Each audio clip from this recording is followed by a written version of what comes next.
Hi, everybody. Welcome back to Hope Speaks on the Shield of Hope channel. Today we're joined by a very special guest, but I want to first say that we support at Shield of Hope, we support all local businesses, and it's an honor to talk to so many people. For the past few weeks, we've been talking to local filmmakers, to singers, to writers, to different people with podcasts and etc.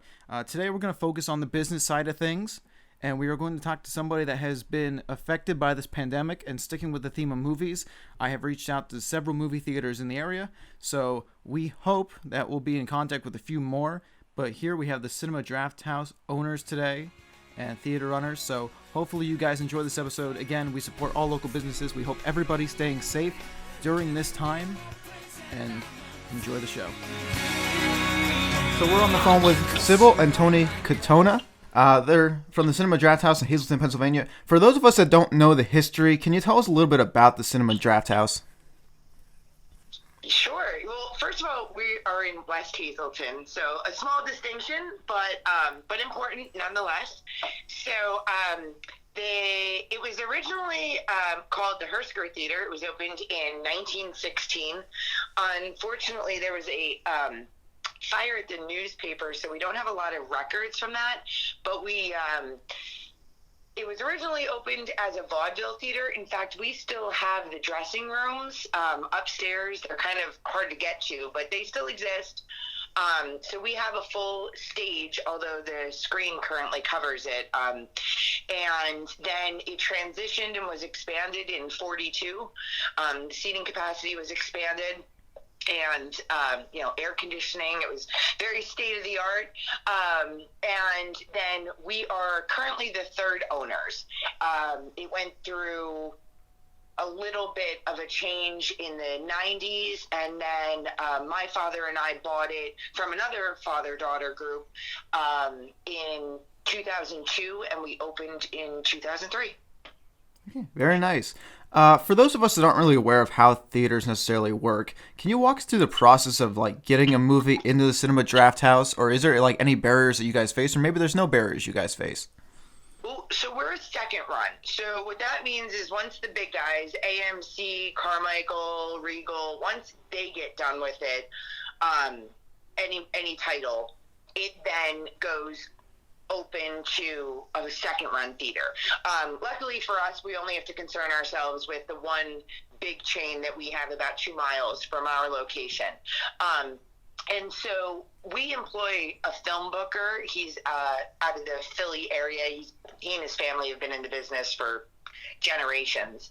And so what a lot of people don't realize, though, is that each film every week has to be negotiated individually with that studio. So if you're running a Sony picture, the terms are set by Sony, the rules are set by Sony for that one picture individually, and it'll change the next week if you pick a different Sony picture. So that's a little interesting, and having a film booker kind of helps keep that in check, and it doesn't drive us nuts, because honestly it would be a lot of, and of course everybody's on LA time, so you can't really start that until afternoon on a Monday, and that way our film booker kind of takes a little bit of the stress out of that, but it is not a centralized process at all to get films. There's also a delivery fee and pickup charge on every title. So in years before we went digital, which we did in 2011, I believe, November 2011. Anyway, we used to get actual film, 35 millimeter, and it would be 2, sometimes 3 cases of different reels. Cans. And they were 50 to 75 pounds each. And now it comes on a hard drive about the size of an iPad mini. And they still charge you the same amount for delivery and pickup. We're like, right. We thought we were going to save all this cash just by going digital. I mean, yeah. It's crazy. Delivering a hard drive is much less labor intensive than delivering 150 pounds of film, but yet it's the exact same drop-off price. So that kind of stinks. But that's how it goes. And every week we get different hard drives, and then we have a digital key that they send us to open, which starts and ends at a specific time that's been negotiated with that individual company. That's kind of our process.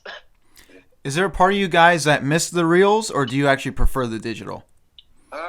So towards the end of our 35 millimeter run, we knew that the digital phase was taking over, and we were preparing for it and trying to save. We pretty much remortgaged for an additional $125,000 to go digital in 2011. Now the prices have changed. Anyway, there's nothing like an old film look, but the process is much easier anymore. We used to have to hire a projectionist. He would put the films together on Thursday, make sure they ran fine on Friday. But towards the end, our machines were getting so antiquated, we had like a video monitor on it watching the reels just so they weren't bind up. And if they bind up, then they snap, and then you're down 15, 20 minutes trying to fix it. That one's a much more, 35 millimeter is a much more labor intensive process. Everything, because it comes on individual reels, they have to be basically taped. There's no other way, it's called splicing, but it's basically taping it together. And if that splice comes undone, you have just shot that entire 35 millimeter. Like, there's no way, it's miles and miles and miles of film, and you have a platter system, and that has to be carefully balanced. This is much less labor intensive, and it's I think it's a better process. Yeah, now with the innovations, I'm able to control it with a BNC program through my phone or laptop. Or with film, you weren't able to stop or pause or rewind. You just had to keep running. Now I can stop, pause, or rewind. So that's nice. Yeah, it's say you get a group of 10 people walking late, and so I pause it. I ask the rest of the customers if they mind rewatching the first 5 minutes, and usually there's no problem. So yeah, we have that benefit. We have multiple options with digital that you didn't have with film. Okay, very nice. So has there ever been so when you purchased the theater itself, was it always a Drafthouse type sit down food, order food type cinema center, or did you guys make it that way? Oh God, no. We bought it September 29th, 2002, and we opened the last weekend in March 2003. So that was a full 6 months of 7 days a week of construction, ripping it apart. Unfortunately, we had not unfortunately, but prior to us buying it, the theater had over 400 traditional theater chairs, the ones that, you have to put the bottom down to sit on in large rows, and they were all cast iron bases. We still have a few of them in our lobby. So all of those had to be individually dug out of the concrete. And then we terraced. We have 5 terraces, 5 levels. My construction crew terraced that. A full commercial kitchen was put in. A liquor license had to be obtained, which... They actually had to move the women's room to different areas, so all that plumbing had to be done. Relocated. We had to go to a 3-phase electrical system, which required the entire city block being shut down twice. It was a pretty big undertaking. We had to get approval both by the LCB, which we were the first cinema and Drafthouse that they had approved. They had other requests, but we were the first one that they granted a full liquor license to. We'd get city approval. It was a lot. So we took basically what at that point had been running as a dollar theater, and was super decrepit. I mean, the piping was bad, the sewer lines were bad, the electric was... How that place didn't burn down, we had assumed, when you uncover wires that are old knob and tube wires under 3 sheets of drywall, you assume they're dead.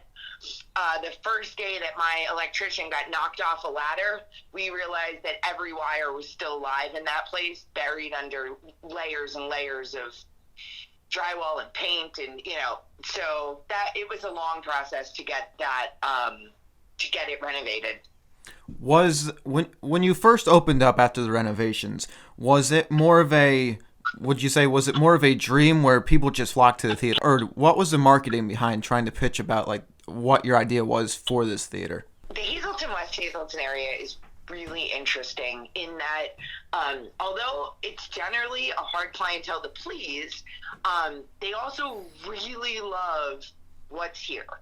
And so It's funny you should ask that because my construction crew had to like barricade the front doors when they were working in our lobby, because people would just walk in to an active construction site and tell them stories of, I saw my first movie here in, the 50s or whenever. Like, it didn't matter the generation.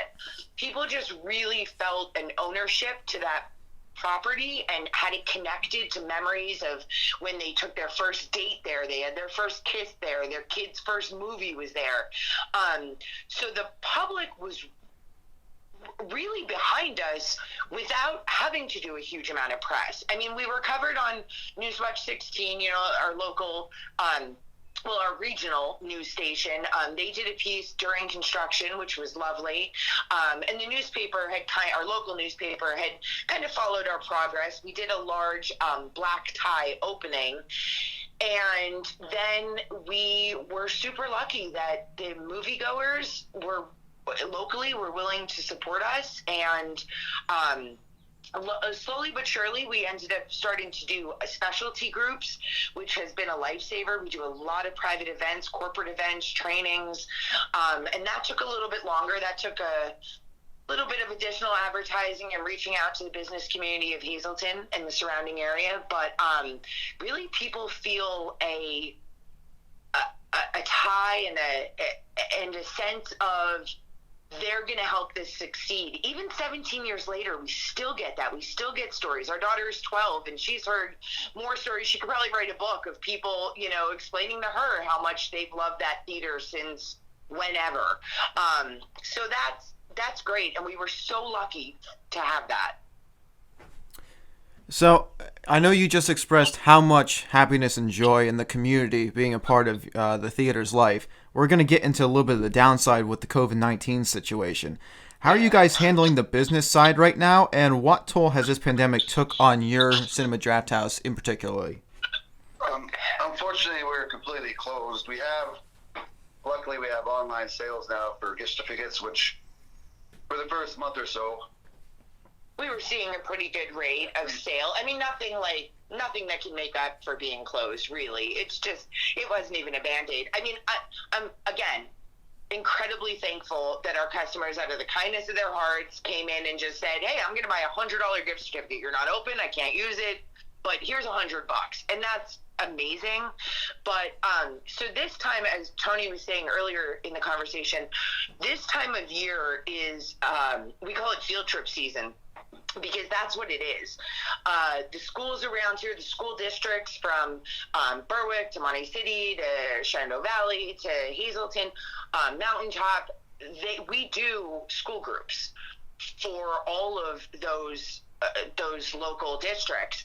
And, those are large groups, and we love having them, and they are a Band-Aid for us during a time when the summer blockbusters haven't come out yet and the Academy Awards movies are already spent. So generally for all movies, I mean, even if you look at the main cinemas, the end of March, April, and early May, the numbers go way down. You don't hear about a movie grossing $150 million on its opening weekend. The studios aren't putting those kind of blockbusters out. So we have lost all of those field trips. We do an annual event with a local singing group, the Irish Lads. That's normally a sold-out event. That was lost. We do multiple trips with the Whitehaven Center of intellectually and physically disabled adults. So altogether, we had, going into May, now we're at about 21 private events, which we estimate at being, more than $25,000 of sales being taken, being lost. And that's not to count our weekend, our Thursday, Friday, Saturday, Sunday movies. Those are just specialty events that, help bridge between until the movies start to really get better, and things that we do every year. They're annual events. A lot of the school groups return every single year. So all of that was, I just can't recover that. So we were initially an SBA-backed loan when we opened. We were the first one nationally that the SBA had approved. So I was really familiar with that process and with the ins and outs of working with the SBA. So immediately when we closed, I started to look for additional funding. Weirdly enough, we're talking to you on May 7th, and 2 days ago, after starting in March, we just received some of the EIDL money. So we will use that as we need to, pay our mortgage and to pay our utilities, things like that. We're doing a little bit of renovation now. We changed some flooring just because we have time and it's easy to do when nobody's there. But I just, the amount of money that we lost can't be recouped with government programs. Like, that is purely just trying to make sure that the bank doesn't take the theater is how that's going to be used. Yeah. Well, I mean, I'm glad that you guys got some of the funding that you could. If there's anything on my end that I can do, let me know. I can, this is also like doing a podcast like this. It's also helping promote to your business as well as it is my YouTube channel. And that one of the biggest things is I just want, that's why I'm reaching out to theater owners. I want them and theater management owners, crew, because I want people to understand because I have a passion for films, and it's one of those situations where I want people to help support the film community in general. So anything I could do, let me know, and I'll share it if I need to. We showed, I don't know if you remember this is 2016 now. I was up there showing my film Bus Ride at one point in time. You guys let us rent out the Cinema Drafthouse to show that. You guys remember kind of 2016-ish?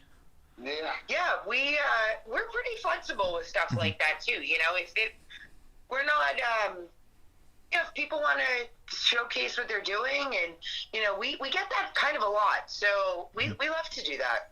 Is that something? We're glad to have you. Is that something you thought about when you were crafting the Cinema Drafthouse and changing it, like renovation? Did you think something for community arts? Because I know down here in Berwick, when they took over the Berwick Theater, they changed it when they re-renovated it. They wanted to do more community arts where they could actually have like a stage and performances as well as like other stuff than just film itself. So, I don't believe it was consciously designed that way, but after the years, and us being local, we try to help all local people. And let me address that a little bit. No, the initial, when we first opened, I mean, I was 23, and president of a company and more than $500,000 in debt.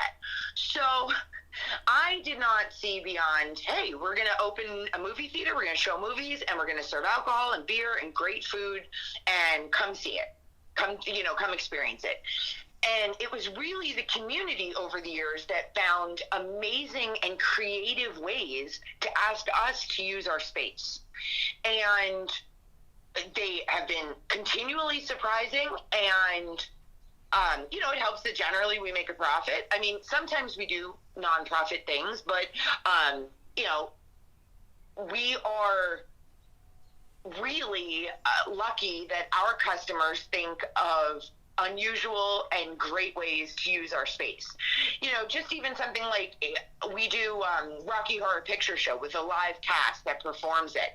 They came to us and said, hey, we think your theater would be great for this. And you know what? It was a sold out event. We couldn't have squeezed one more person in there. We've live streamed Grateful Dead shows from Wrigley Field in Chicago. Someone came to us and said, hey, can you get this stream? And we contacted a company out of Australia and figured out we could do it. And so things like that, people come to us, and our motto kind of always is, sure, we'll try anything once. So that was not a goal. We weren't set up that way, but we have tried to roll with those punches and be really open to suggestions on how we can get more people into our building. That's always the goal. How optimistic are you guys when the ban is lifted and we're able to travel and go out to restaurants and theaters and different industries? How optimistic are you that people will once again fill your theater?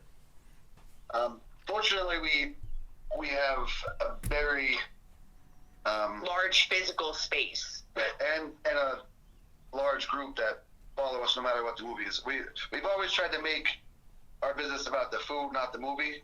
To an extent that works. Of course, it's always about the movie, but we have a very great clientele that come no matter what. And a lot of times we'll get people, and I'm not even sure what's playing today. We just wanted a cheesesteak, so. Right, they don't care. They don't care. I mean, they'll sit and watch it, but they're not there specifically for I it. think that's one of our hardest problems right now is missing our loyal fan base and customers. It's tough right now, and hopefully everybody comes back out, and But even if it's modified with. And that's going to be our strong point, is that we're going to be able to modify and roll with our space better than something like a 400-seat road theater that, Regal has 12 of or something. And I'm not saying they're not going to come back. I think they will, but it will be easier for us we could take tables out. We could take chairs out. Our entire space is customizable. So if they say, hey, you can't have people within 10 feet of the theater, great, fine, we can do it. We can figure it out. We can store our stuff. We've got a massive basement. If we've got whatever those rules are going to be, which we don't have guidance on yet, we can accommodate that because our space is completely movable and adjustable. And on that note, our employees are already designed and know how to clean up fairly. They've all been food safety trained. They've all been, because we've always been a restaurant. So we know best practices. We know, sanitation practices. We have already had that in place. And so it's not a new training for us to train our staff. We clean and sanitize after every movie to begin with. And you don't get that in major chains because they're trying to pack people in as quickly as possible. Right. And when it's a 600-seat theater, it's hard for them to do, but right, they're not sanitizing their individual chairs. We, like Tony said, everything, all of our surfaces are sanitized after every movie to begin with on a normal day. So adding an additional, now of course things will change, like even before we closed in early March, all the salt and pepper shakers were off the table, all the menus were off the tables, and we can, and our staff just, they're amazing. Like, we have very little turnover. Our staff has worked for us for many years, and they're willing to do whatever it is. And we're right there with them. I help serve customers. Our daughter helps serve customers. Tony's always in the mix of things and running the kitchen. And so I think we are actually in a good spot to accommodate a lot of the rules that are going to come down and that are going to govern the reopening. My final question was actually going to be asking you about how do you personally plan on changing with the rules and regulations that would possibly come. You guys actually went pretty in depth with that. So I'll actually end with this final question. What do you say to somebody that's running a theater business or just a business in general that are in the same situations as you guys? What's something positive that you can say to them? I say hang in there because after this pandemic, people are going to want to get back out. It might take 3 to 4 months of easing in, but people don't want to be stuck in their homes. At this point, I think people are realizing that, and we wish them the best of luck. And we're not only a personal theater, but we're in the industry and hope it strives and survives. Yes. And I would say, this too shall end. I know that sounds trite, but, the movie industry specifically has always been used during times of stress in this country. Look at World War II, where the federal government used our screens to, try to improve morale and try to, sell war bonds and things like that. And that's a long tradition. And I think that the industry that we are in will try to get back to its roots. Nostalgia is pretty big in the U.S. right now anyway, and I think that idea of a shared experience, not at home, not on Netflix, not on your TV, but a shared experience safely in a group with your neighbors and friends and community it's going to feel amazing, and it's going to be something that Americans are going to want. There's nothing like a group laughing or crying or sharing that emotion as they're watching something on a big screen. Well, I want to say personally thank you guys for joining me today. Sybil and Tony Katona from the West Hazelton Cinema and Drafthouse. I'll have to remember that.